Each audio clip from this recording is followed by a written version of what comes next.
Cricket ಜಗತ್ತಿನ interesting ಸುದ್ದಿಗಳನ್ನು quick ಆಗಿ ಹೇಳ್ತೇನೆ ಕ್ರಿಕೆಟ್ ರೌಂಡ್ ಅಪ್ ನಲ್ಲಿ. ನಾನು ಶಾಂತ. ನೀವು ಸುದ್ದಿಯಾನದ ಸಬ್ಸ್ಕ್ರೈಬರ್ ಆಗೋದಕ್ಕೆ ಮರಿಬೇಡಿ. ಬಾರ್ಡರ್ ಗವಾಸ್ಕರ್ ಟ್ರೋಫಿಯ ಮೊದಲ ಪಂದ್ಯದಲ್ಲಿ ಟೀಂ ಇಂಡಿಯಾದಿಂದ ಇಬ್ಬರು ಯುವ ಆಟಗಾರರು ಟೆಸ್ಟ್ ಕ್ರಿಕೆಟ್ಗೆ ಪದಾರ್ಪಣೆ ಮಾಡಿದ್ದಾರೆ. ಹರ್ಷಿತ್ ರಾಣಾ ಹಾಗೆ ನಿತೀಶ್ ಕುಮಾರ್ ರೆಡ್ಡಿ ಆಸ್ಟ್ರೇಲಿಯಾ ವಿರುದ್ಧ ನಡೀತಾ ಇರುವಂತಹ ಮೊದಲ ಟೆಸ್ಟ್ನಲ್ಲಿ ಕಣಕ್ಕಿಳಿಯುವ ಅವಕಾಶವನ್ನು ಪಡ್ಕೊಂಡಿದ್ದಾರೆ. ಬಾರ್ಡರ್ ಗವಾಸ್ಕರ್ ಟ್ರೋಫಿಯ ಮೊದಲ ಪಂದ್ಯದಲ್ಲಿ ಟೀಂ ಇಂಡಿಯಾ ಮತ್ತೊಂದು ವಿಶೇಷತೆಗೆ ಕಾರಣವಾಗಿದೆ. ಮೊದಲ ಟೆಸ್ಟ್ ಪಂದ್ಯದಲ್ಲಿ ಟೀಂ ಇಂಡಿಯಾ ಮೂವರು ವಿಕೆಟ್ ಕೀಪರ್ ಜೊತೆ ಕಣಕ್ಕಿಳಿದಿದೆ. ಕೆಎಲ್ ರಾಹುಲ್, ರಿಷಬ್ ಪಂತ್ ಹಾಗೆ ಧ್ರುವ್ ಜುರೇಲ್ ಜೊತೆ ಟೀಂ ಇಂಡಿಯಾ ಮೊದಲ ಅಗ್ನಿ ಪರೀಕ್ಷೆಯನ್ನು ಎದುರಿಸ್ತಾ ಇದೆ.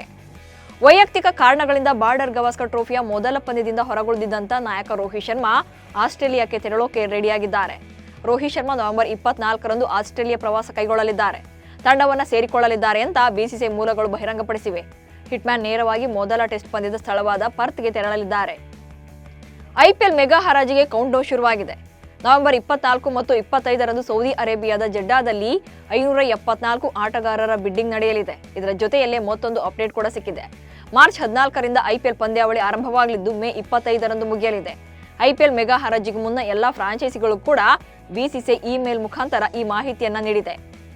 ಕೇವಲ ಐಪಿಎಲ್ ಮುಂದಿನ ಸೀಸನ್ ಮಾತ್ರವಲ್ಲ, 2026 ಹಾಗೆ 27ರ ಆವೃತ್ತಿಯ ಮುಂದಿನ 3 ಸೀಸನ್ಗಳಿಗೆ ಈ ಪ್ರಮುಖ ದಿನಾಂಕಗಳನ್ನು ಘೋಷಣೆ ಮಾಡಿದೆ. ಈ ಬಾರಿಯ ಐಪಿಎಲ್ ಪಂದ್ಯಗಳು ಮಾರ್ಚ್ 14ರಿಂದ ಮೇ 25ರವರೆಗೆ ನಡೆಯಲಿದೆ. ಹಾಗೆ 19ನೇ ಆವೃತ್ತಿಯ ಐಪಿಎಲ್ ಮಾರ್ಚ್ 15ರಿಂದ ಪ್ರಾರಂಭ ಆಗಿ ಮತ್ತು ಪ್ರಶಸ್ತಿ ಸುತ್ತಿನ ಕಾದಾಟ ಮೇ 31ರಂದು ನಡೆಯಲಿದೆ.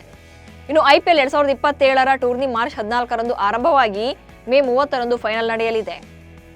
ಈ ಬಾರಿಯ ಐಪಿಎಲ್ ವಿಚಾರಕ್ಕೆ ಬರೋದಾದ್ರೆ ಕಳೆದ 3 ಆವೃತ್ತಿಗಳಂತೆ ಮುಂದಿನ ಆವೃತ್ತಿಯಲ್ಲೂ ಕೂಡ 74 ಪಂದ್ಯಗಳು ನಡೆಯಲಿವೆ. ಚಾಂಪಿಯನ್ಸ್ ಟ್ರೋಫಿ ಫೈನಲ್ ನಂತರ ಟೂರ್ನಿ ಆರಂಭ ಆಗಲಿದೆ.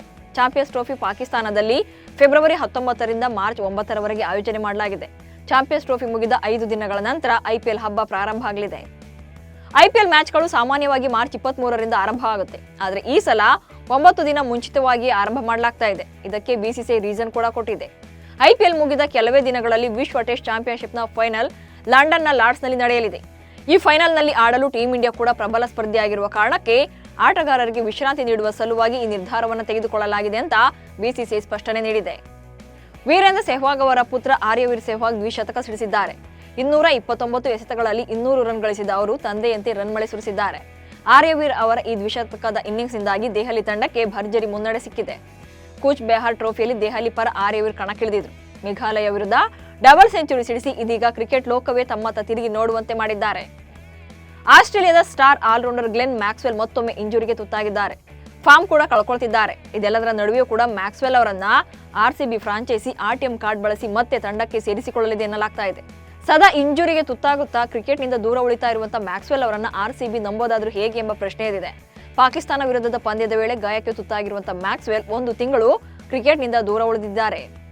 ಐಪಿಎಲ್ ಪಂದ್ಯಾವಳಿಗೂ ಮೊದಲೇ ಮುಂಬೈ ತಂಡಕ್ಕೆ ದೊಡ್ಡ ಆಘಾತ ಎದುರಾಗಿದೆ. ಮೊದಲ ಪಂದ್ಯದಿಂದ ನಾಯಕ ಹಾರ್ದಿಕ್ ಪಾಂಡ್ಯ ಅವರನ್ನು ನಿಷೇಧ ಮಾಡಲಾಗಿದೆ. ಇದಕ್ಕೆ ಕಾರಣ 2024ರ ಸೀಸನ್ನಲ್ಲಿ ಲಕ್ನೋ ವಿರುದ್ಧದ ಕೊನೆಯ ಪಂದ್ಯದಲ್ಲಿ ಮಾಡಿದ ಕೆಲ ತಪ್ಪುಗಳು. ವಾಂಖೆಡೆ ಸ್ಟೇಡಿಯಂನಲ್ಲಿ ನಡೆದಿದ್ದಂಥ ಪಂದ್ಯದಲ್ಲಿ ಮುಂಬೈ ಇಂಡಿಯನ್ಸ್ ನಿಗದಿತ ಸಮಯದಲ್ಲಿ ಓವರ್ಗಳನ್ನು ಕಂಪ್ಲೀಟ್ ಮಾಡಿರಲಿಲ್ಲ. ಹೀಗಾಗಿ 30 ಲಕ್ಷ ರೂಪಾಯಿ ದಂಡ ಸಹಿತ ನಾಯಕ ಹಾರ್ದಿಕ್ ಪಾಂಡ್ಯಗೆ ಮುಂದಿನ 1 ಪಂದ್ಯದಿಂದ ನಿಷೇಧವನ್ನು ಹೇರಲಾಗಿತ್ತು. ಈ ಹಿನ್ನೆಲೆಯಲ್ಲಿ ಮುಂಬೈ ಇಂಡಿಯನ್ಸ್ನ ಮೊದಲ ಪಂದ್ಯದಿಂದ ಹಾರ್ದಿಕ್ ಪಾಂಡ್ಯ ಹೊರಗುಳಿಯಲಿದ್ದಾರೆ. ಇವೆಷ್ಟು ಇವತ್ತಿನ ಕ್ರಿಕೆಟ್ ರೌಂಡ್ ಅಪ್ ಸುದ್ದಿಗಳು. ನಮಸ್ಕಾರ.